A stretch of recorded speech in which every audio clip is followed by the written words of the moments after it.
എല്ലാവർക്കും നമസ്കാരം. മലബാർ ദേവസ്വം ബോർഡിന്റെ ക്ഷേത്രവീഥികളിലൂടെ എന്ന പരിപാടിയിലേക്ക് ഏവർക്കും സ്വാഗതം. ഇന്ന് നമ്മൾ പരിചയപ്പെടുന്നത് മലബാർ ദേവസ്വം ബോർഡിന്റെ കീഴിലുള്ള അഴീക്കുളങ്ങര ഭഗവതി ക്ഷേത്രമാണ്. വടക്കഞ്ചേരിയിൽ നിന്ന് ഏകദേശം 5 കിലോമീറ്റർ അകലെയായി മുടപ്പല്ലൂരിൽ സ്ഥിതി ചെയ്യുന്ന ക്ഷേത്രമാണ് അഴീക്കുളങ്ങര ഭഗവതി ക്ഷേത്രം. പാലക്കാട്ടുശ്ശേരി രാജാവിന്റെ ഭരണകാലത്ത് കല്ലേക്കുളങ്ങര ഭഗവതി ക്ഷേത്രത്തിൽ നിന്നാണ് ഈ ക്ഷേത്രത്തിലെ പ്രതിഷ്ഠ കൊണ്ടുവന്നതെന്ന് വിശ്വസിക്കപ്പെടുന്നു. ശിലാകണ്ണാടി പ്രതിമയിൽ ഭഗവതിയാണ് കീഴക്കോട്ട് ദർശനമുള്ള പ്രതിഷ്ഠ. ദിവസവും 2 പൂജകളാണ് ഇവിടെ നടക്കുന്നത്. വേല ഇടവ മാസത്തിലെ 8-ാം ദിവസമാണ് നടക്കുന്നത്. ഇടവം 9-ന് എഴുന്നള്ളിപ്പ്, ഇടവ മാസം 10-ന് താലപ്പൊലി. 41 ദിവസത്തെ കളമെഴുത്ത് ഇവിടുത്തെ മറ്റൊരു പ്രധാന ആചാരമാണ്. മീനമാസത്തിന്റെ അവസാനം ആരംഭിച്ച് ഇടവമാസത്തിന്റെ 8-ാം ദിവസം ഇത് അവസാനിക്കും. പ്രസിദ്ധമായ കന്യാർകളിയാണ് അഴീക്കുളങ്ങര ഭഗവതി ക്ഷേത്രത്തിൽ നടക്കുന്നത്. അഴീക്കുളങ്ങര ഭഗവതി ക്ഷേത്രത്തിൽ നിന്നും 500 മീറ്റർ അകലെ സ്ഥിതി ചെയ്യുന്ന വിഷ്ണു ക്ഷേത്രം വിഷ്ണു, ശിവൻ, ശാസ്താവ്, വേട്ടയ്ക്കൊരു മകൻ എന്നീ 4 പ്രതിഷ്ഠാ ആരാധന ഉള്ളതിനാൽ ഈ ക്ഷേത്ര സങ്കേതം നാലമ്പലം എന്നറിയപ്പെടുന്നു. 1.5 കിലോമീറ്റർ അകലെ കുന്നുപറമ്പ് ദേശത്ത് സ്ഥിതി ചെയ്യുന്ന ചീറമ്പക്കാവ് ഭഗവതിയെ മുത്തശ്ശി സങ്കല്പത്തിൽ ആരാധിച്ചു വരുന്നു. ഈ ക്ഷേത്രങ്ങൾ അഴീക്കുളങ്ങര ഭഗവതി ക്ഷേത്രത്തിന്റെ കീഴേടമാണ്.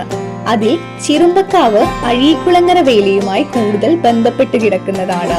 വേലിയുടെ തുടക്കവും സമാപനവും ഇവിടെയാണ്. പാലക്കാട് ഹേമാംബിക ക്ഷേത്രത്തിലെ സ്ഥിരം സന്ദർശകനും ഭക്തനുമായ വണ്ടാഴി കാരക്കാട് അച്ഛൻ അദ്ദേഹം പതിവ് പോലെ ഹേമാംബിക ക്ഷേത്രത്തിൽ ദർശനം കഴിഞ്ഞ് തിരിച്ചു വണ്ടാഴിയിലേക്ക് നടന്നു വരുന്ന വഴിക്ക് വഴിവക്കിലുള്ള കുളക്കരയിൽ അദ്ദേഹത്തിന്റെ കുട കടവിൽ വെച്ച് കുളിക്കാനായി കുളത്തിലിറങ്ങി. സ്നാനം കഴിഞ്ഞ് കുടയെടുക്കുമ്പോൾ അതിന് വല്ലാത്ത ഭാരം അനുഭവപ്പെടുകയും അദ്ദേഹം വളരെയധികം വ്യാകുലപ്പെടുകയും ചെയ്തു. ഉടൻ തന്നെ നാട്ടുകാരെ ചിലർ വിവരം അറിയിക്കുകയും അന്നത്തെ പതിയിൽ കാരണവരുടെ നിർദ്ദേശപ്രകാരം കണിയാനെ കൊണ്ടുവന്ന് പ്രശ്നം വെപ്പിക്കുകയും കുടവച്ച സ്ഥലത്ത് ചൈതന്യമുള്ളതായും അത് കാരക്കാട്ടച്ഛന്റെ കുടപ്പുറത്താണ് എഴുന്നള്ളിയതെന്ന വിവരവും കണിയാൻ ഗണിച്ചറിയുകയുണ്ടായി. തുടർന്ന് പതിയിൽ കാരണവർ കുടയിരുന്ന സ്ഥലത്ത് ഒരു ക്ഷേത്രം നിർമ്മിക്കുകയും അഴികൾക്കുള്ളിലായി പ്രതിഷ്ഠ നടത്തുകയും ഉണ്ടായി. അഴികൾക്കുള്ളിൽ സ്ഥാപിതമായ പ്രതിഷ്ഠയെ അഴികൾക്കുള്ളിൽ കുളക്കരയിലെ ഭഗവതി എന്നർത്ഥം വരുന്ന അഴീക്കുളങ്ങര അമ്മ എന്ന നാമകരണം നടത്തുകയും ചെയ്തു. കാലങ്ങളായി മിഥുനമാസം അത്തം നക്ഷത്രത്തിൽ പ്രതിഷ്ഠാദിനം നടത്തി വരുന്നു.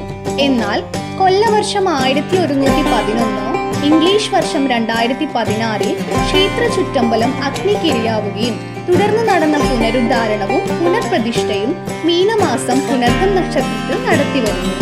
ഈ ക്ഷേത്രത്തിന്റെ ഉത്സവങ്ങളിൽ അതിപ്രധാനം വേല മഹോത്സവമാണ്.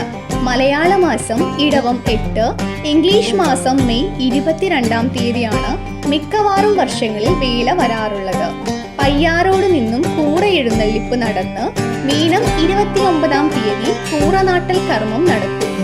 മീനം 29 തൊട്ട് 41 ദിവസത്തെ കളംപാട്ടാണ് ഇവിടെ നടത്തി വരാറുള്ളത്. ഈ 41 ദിവസത്തെ കളമെഴുത്തുപാട്ട് ഉണ്ടാവുകയും തുടർന്ന് 13, 14 ദിവസം കന്യാർകളി നടക്കുന്നു. 14 ദിവസം ക്ഷേത്രത്തിനകത്ത് കുമ്മാട്ടി നടത്തി വരുന്നു. കൂറനാട്ടാൽ കഴിഞ്ഞ 13, 14 തീയതികളിൽ നടക്കുന്ന കന്യാർകളി 14-ാം ദിവസം വിശ്വകർമ്മ സമുദായത്തിന്റെ കുമ്മാട്ടി നടത്തി വരുന്നു. ആ സമയത്ത് തന്നെ കിഴക്കേ പാറയ്ക്കൽ മന്ദിർ കന്യാർകളിയും അരങ്ങേറുന്നതാണ്. തുടർന്ന് മെയ് 21-ാം തീയതി നായിക്കരവേല എന്നൊരു ചടങ്ങോടുകൂടി വേല മഹോത്സവം ആരംഭിക്കും. നായിക്കരവേല നായികരെ തറവാട്ടുകാർ നടത്തിയിരുന്ന വേല എന്ന ഐതിഹ്യത്തിന്റെ പുറത്ത് ഈ വേല ചടങ്ങായി മാത്രം നടത്തുന്നു. വാദ്യത്തോടു കൂടിയുള്ള എഴുന്നള്ളിപ്പോടെ ഈ നായിക്കരവേല സമാപിക്കുന്നു. അന്ന് സാമ്പിൾ വെടിക്കെട്ട്, ആനപ്പന്തൽ, ദീപാലങ്കാരം, ക്ഷേത്ര ദീപാലങ്കാരം തുടങ്ങിയവയും നടത്തി വരാറുണ്ട്. പിറ്റേ ദിവസം വേല മഹോത്സവം.